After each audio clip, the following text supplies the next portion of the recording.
G'day everyone, welcome to the long overdue episode. Here I am, stripped the card back down to the frame again, welded up those spots that were tricky to get to, and shipped it off to get it sandblasted.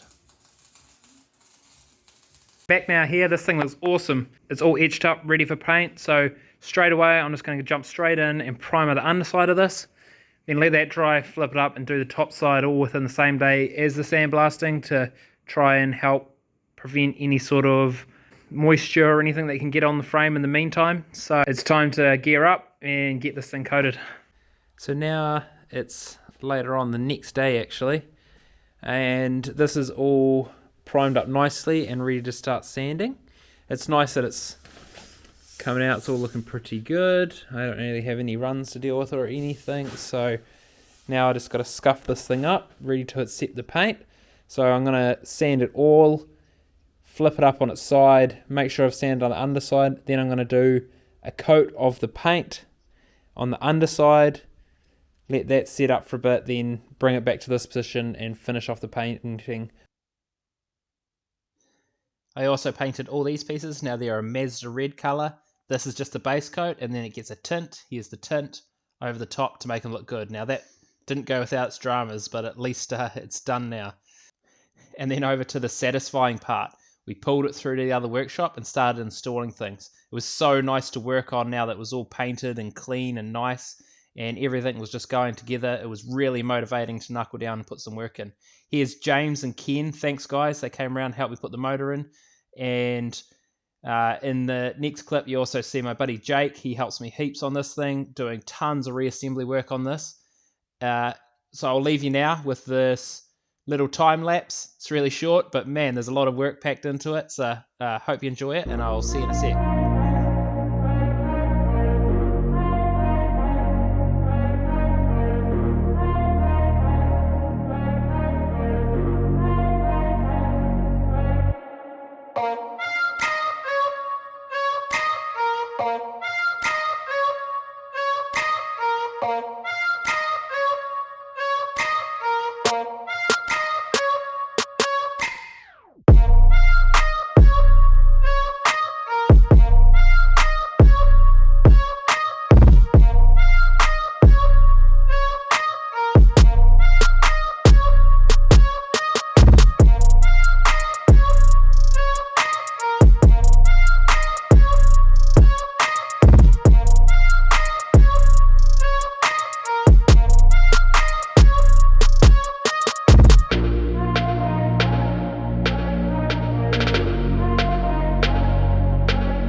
Thought I'd just give a quick update at this stage. So I've got it all back together. Some bits aren't final, like the bolts that hold the shocks on there, an imperial size because of the shocks, and I haven't got zinc ones yet, so I need to work that out, get some of those. I've put all the wiring plugs together that I can with everything that's on. There's some that are hanging out because it's obviously for the lights that hang off the bodywork, but everything in behind here is now done. All the radiator hoses and stuff. It looks like a bit of a mess in there, but that's because they get pinned to the back of the firewall when they go in. So at the moment they're just hanging there, but they will get tidied up. And then same with that bunch there, that goes on the firewall on this side. So that all gets tidied up once that goes on. But I wanted to get as much in under there done now as I could, because once the firewall's on, it's going to be a bit more of a pain to get in there and get it sorted. But it's great to have it movable again, so we can actually push this thing around and make life a bit easier for ourselves. Getting all the lights in really started making this thing come back to life, which was really cool. Now, in a second, you're about to see the wheels that I ended up using. Now, there's a bit of a story behind these wheels. There was a young fella in town who had these on a Honda, and I really liked them. And I said to him, oh, if you ever want to sell them, let me know. So about 6 months later, I heard from him. He said, oh, the car actually got written off if I wanted to buy them. So I brought them, but I don't have any pictures. They were in such a bad state. All of them were really curbed, and it was terrible. So I had to sandblast them all back, put them in the lathe, remachine the face, and painted them the gunmetal grey, and they came out great. I'm really happy with them now. They're a 17 by 7.5 inch wheel. So next up, I started putting the body panels back on, and as you remember from the last video, some of these body panels had some imperfections that I just couldn't live with. So my only real option was to put some graphics on the car, and I did a symmetrical pattern in gunmetal grey. Now this is going to look like I'm being absolutely crazy, but you hardly see the gunmetal grey against the carbon. Like, it's kind of quite subtle once it's all cleared. You'll see it doesn't look as crazy as I'm painting it and have it all taped up.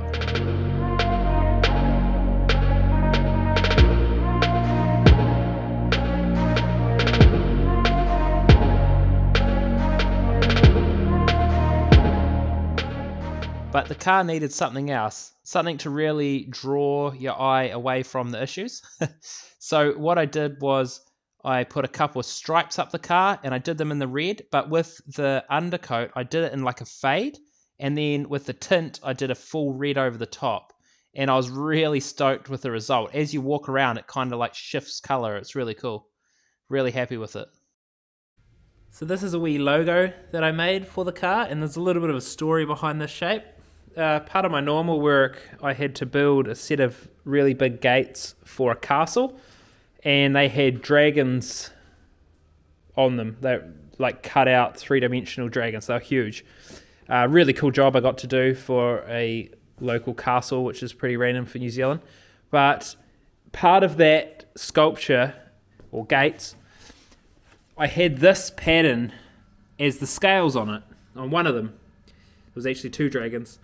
And this scale shape I really liked, so I decided to protect my radiators. I would use this to sort of make it not just look like a grill. It has another grill in behind it just for a finer protection, but that's where the shape of the shield, or the scale I would call it, come from. And tried to incorporate the gold flake and forged carbon into that logo, and I have made probably about 10 of these, and it's not perfect yet, so I'm going to keep making them until it's perfect.